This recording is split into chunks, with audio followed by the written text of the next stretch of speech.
Let's talk about Epstein, shall we? Diddy, the underbelly of our legal system.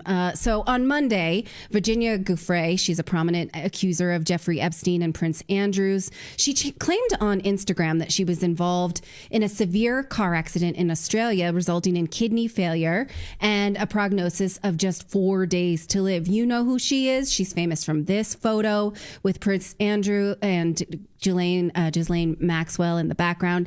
Now, she said she'd been hit by a bus. She posted this photo of herself. She says she's dying, but Western Australia police said that the incident occurred on March 24th and it was a minor crash and there were no reported injuries. Now, the bus driver has been speaking out and saying, actually, this is what happened and it was not a fatal accident. Her spokesperson later said she's in serious condition, but that Instagram post was only supposed to be a private post for Facebook. She didn't mean this. Medical staff later indicated that she's not in a life-threatening situation and she's expected to recover. So this raises concerns about her credibility.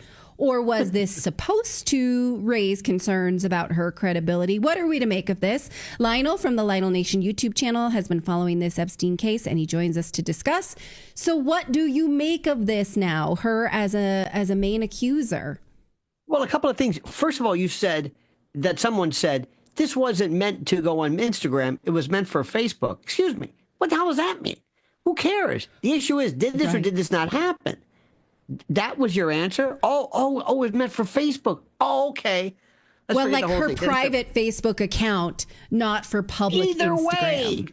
Either way. Right. This looks like I thought this was a morgue shot when I first saw it. Lividity, the eyes. I thought, oh my God, they killed her.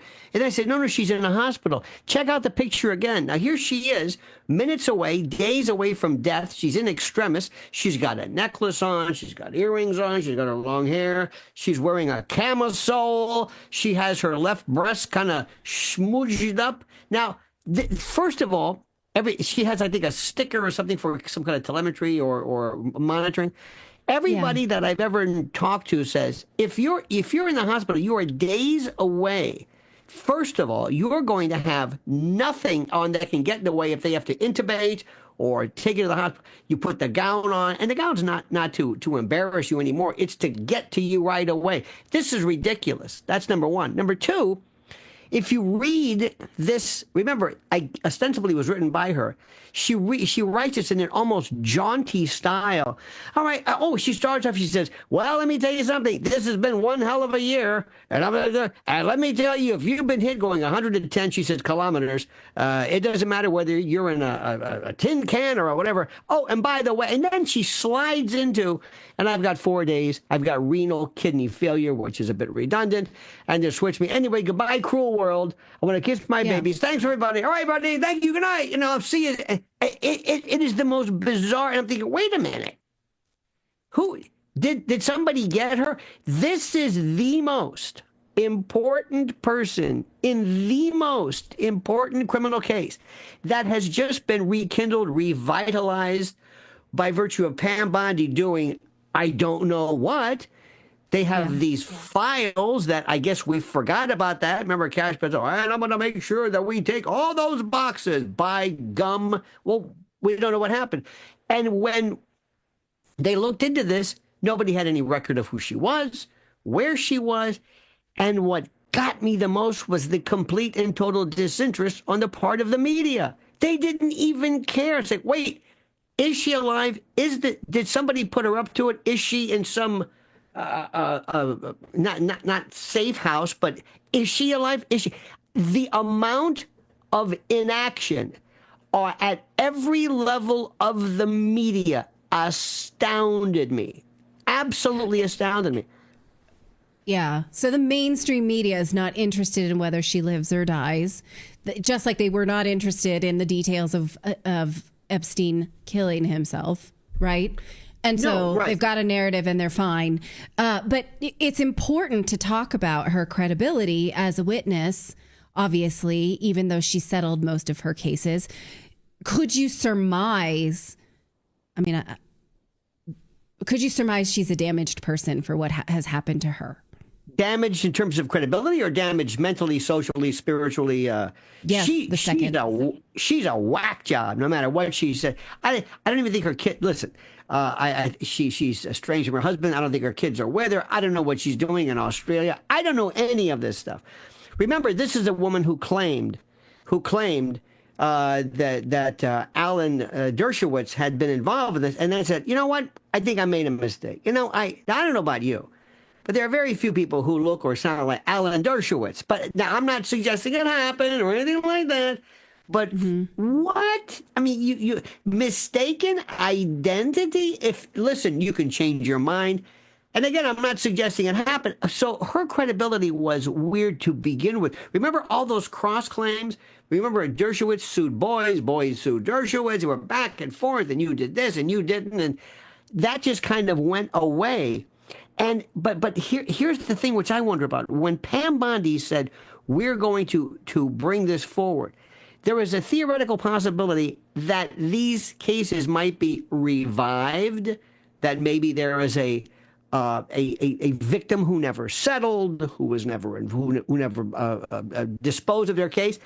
Would it be possible for somebody in either a revived case or a pending case to bring Giuffre back as a witness to corroborate or to establish where she was? And imagine that line of cross-examination. So, you're the same Virginia Giuffre who had 4 days to live? Who gives you 4 days as a number? Normally, when people are, they always give you that stuff on TV. She's in guarded condition. She's in what? I don't know what. She's been elevated to poor. I was like, what? That weird, that Overton window of hospital, we don't know what that is. So the whole story stinks to no end. And I'm wondering, I was thinking, wow, Pam Bondi announces the reintroduction of these files, and I just wonder if maybe somehow somebody says, let's take care of the loose ends in Australia. But then I thought to myself, imagine you're a hired hitman, and your job is to take this woman out, and you're going to use a school bus going. I mean, none of it. I mean, the whole story. But here's the best part. It's been forgotten. The way I was just doing a little, they said, bus driver clears up. Clears up? What do you mean clears up? Did or did this not happen? How did you tell anyone that you had 4 days to live? Where is this picture from? The bus driver says, I don't know what you're talking about. Nobody looked at it and says, can you bruise that quickly? Was this day? The thing is, you could tear this apart if Harvey Levin or anybody cared. No, but it's like that ship has sailed, whatever you want, kind of like the Diddy case. That thing is so, we've lost, we can't hear anymore. You know when you go to a loud concert and you hear the noise and you come on and your ears are ringing? That's the way we are with this guy. Whatever. Who's new this week? What new name? Right. It's just gone. We can't figure it out. The Busby lawyer still, I think, is fantastic. Can't even appear pro hoc vice. Well, so what that update is that he applied to practice in New York, which you're allowed to do as a lawyer. If you're taking a case in a different state, you just get sort of a temporary permission to practice. And the state of New York said, no, thank you. So he was not able to bring some of the cases on behalf of his what happened was, right? In New York, where I'm a member of the state, the first department, the state, so to speak, Bar Association, the federal has their own thing. You have to be a member of the Southern District of New York. Now, if I were to go to the Eastern District of Montana, I apply pro hoc vice in advance. It is very simple. I get a local lawyer, somebody who vouches for me, somebody who will accept process. They make sure, okay, you're a member of another bar association. It's easy peasy, no problem. It's just we just don't want somebody walking in and, well, I don't even think that had happened because I think the allegations were maybe that he had done this before without applying or being a member. It's amazing how you would think somebody would check immediately whether you have any anyway, it's the silliest thing. I don't understand it, and I think this other district is. Well, what do you make of it though? Like, besides all the things that it's paperwork, right? So, do you think that those plaintiffs would find another lawyer because Jay-Z had said the lawyer coerced these victims into filing these lawsuits, and Busby is saying, oh no, they absolutely wanted to file the cases, so they should then file them with somebody else if they're that motivated. Well, you would think, happen, right? Right, yes. You would think. I feel sorry for, or always concerned for, the plaintiff in this, but remember what we've said initially and from the beginning. No matter what happens, no matter what happens, you still have to try this piece of crap, and you're going to have to go before a jury somewhere at some point and explain when this was 30 years ago and what happened. I was reading something before from trying to keep track. Every week there's another person who says, yes, I was there and I saw Michael Jackson was there, and I'm just making up a name. And where is this going? We have been inundated. Somebody very close to the system, basically a criminal, said, who had either been in the federal system or the lockup, said, he's not going anywhere. There is nothing. They are so tired of him and so mad at Busby him. Or Diddy? The feds. It's like, this is enough. There is nothing. Everything about you. Busby's not his. Busby's trying to sue him or convict him, but the case is just it's people want to just be done with it. There's no, and we still can't figure out what's going to happen with the Trump administration. Remember recently what Pam Bondi just announced with the death penalty in the Luigi Mangione case. They didn't see that one coming, and he sure as hell didn't see that. So now we wonder, what is a Pam Bondi DOJ going to do? They're going to look at this and say, is this, and this is what I've said, it's not that what you've done is not wrong. Is this federal court worthy? Is this, Al Capone? Federal court is, international terrorism, and it's bad. So there might be the sense of the new DOJ saying, look, this isn't our case. This was yours. We don't like it. And maybe, in a very extrapolated way of looking at it, maybe this administration has more of a kind of a sentimentality towards celebrities. You know what I mean? Maybe they kind of dig them more. This case, who are the how old do you think the victims are today? Remember baby oil parties? What are they, 40 years old? No, because they're 25. No, they were 20 at the time. Oh, so they're in their 40s. I mean, so remember when Trayvon Martin, that terrible shooting with Zimmerman, when we saw this little picture of Trayvon Martin in basically, kindergarten, we thought, oh my God, he shot a kid. No, it turns out he's 6'5", and well, when you see the victim, imagine you're in court and you've heard about these, and somebody comes in who's, 40 years old, looks like a regular person, and sits down. Immediately, where is that sense of, I'm going to get this bastard? It's not there. I'm not suggesting nothing happened. But now, if there were children, if this was current, if there were pictures, if there were something, you're going to have these people trying to convey to a jury, this is what happened. And can you imagine the cross-examination? How were you there? You were an adult, right? So what you're saying, though, is that the air is out of the balloon, and that perhaps the Biden administration was motivated to give some red meat to people who understood that there were these sex rings involved in Hollywood and music, and they got some, and that might be it. This is we were hoping that they would all fall, right? That we would see it all, and it may have just been a little red meat to the lion, and that's it.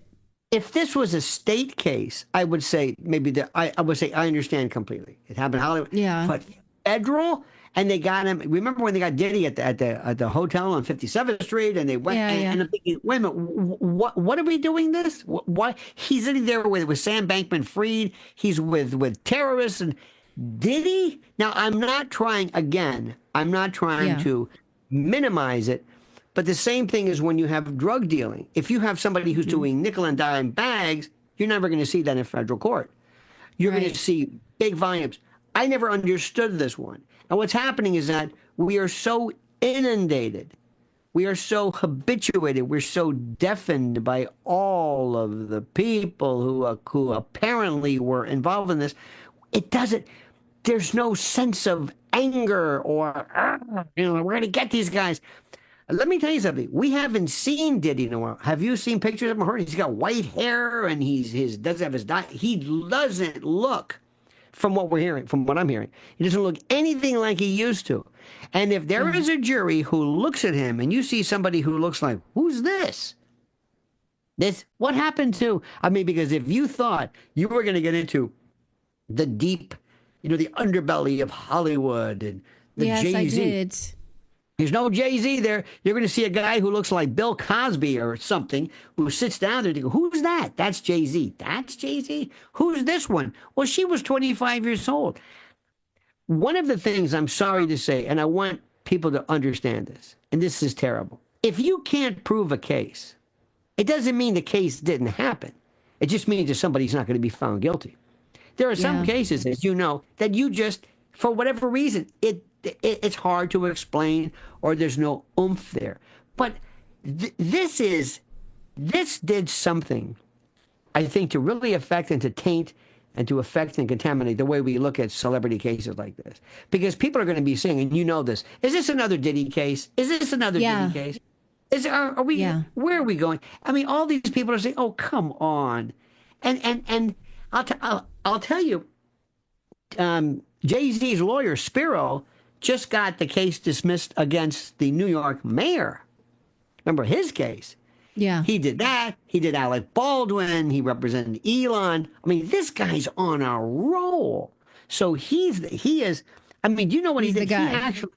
He's the guy. He got the DOJ to sign off to dismiss the case against the mayor of New York City with all of these people running. Yes, but that case was flimsy. Oh, no, it should have been. No, it should have been. Yeah. But and for those keeping track, I know this may be a bit arcane, but when a federal judge has to call in somebody else to say, what do you think? Should I dismiss this after the DOJ wants to dismiss? It's like, you're questioning? It doesn't make you look very powerful. Federal judges are imperious. They are gods. So anyway, the whole courts are really, this has not been a good year for the DOJ. And I don't know what's going to happen now after Pam Bondi gets a hold of it. And let me tell you something in conclusion. I am not a fan or a supporter of the death penalty. However, in the case of Mangione, I know we're supposed to talk about this. If ever there was a guy who deserved it, if they can prove it with all of his writings and all of his planning and all of the statutory involvement that one has in a classic death penalty case where you thought it and you planned it and you made this particular gun and it was a ghost gun, you're going to be hard pressed to say, well, this is a death penalty case. So that is, I just had to throw that in there because I despise this punk. And now they're saying he was framed. That's a good one. All right. Well, we'll see them make that case. Yeah.